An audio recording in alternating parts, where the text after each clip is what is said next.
Pour le lancement de la Punto Evo, Fiat a sorti l'artillerie lourde, un porte-avions. C'est en effet sur le pont du navire italien Cavour que le nouveau vaisseau amiral du constructeur turinois a été dévoilé. Une présentation à la hauteur du coût du restylage, 215 millions d'euros pour revoir optique, bouclier et agrémenter sa compacte de nouvelles motorisations. C'est pas un peu cher payé ? La nouveauté est concentrée dans l'habitacle. La planche de bord profite d'un nouveau dessin et de matériaux plus valorisants. Dommage toutefois que les plastiques durs persistent. Côté équipement, parié sur le milieu de gamme dynamique avec clim et 7 airbags. Enfin, au rang des options, Fiat propose l'inédit Blue Enemy TomTom avec fonction GPS, téléphonie, ordinateur de bord pour 800 euros.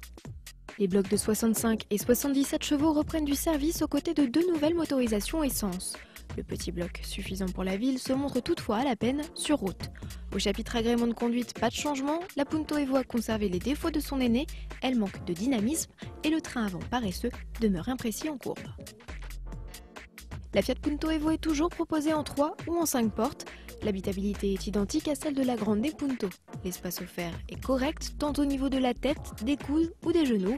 Enfin, cette nouvelle génération de la compacte se montre toujours aussi confortable.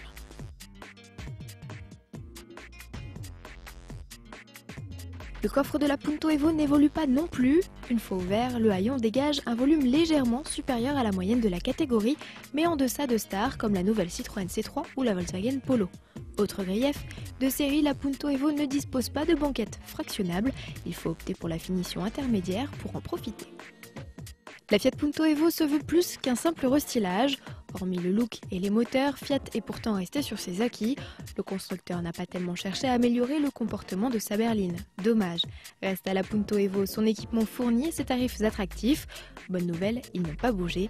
Pour les budgets plus modestes, sachez que la Grande Punto classique reste au catalogue.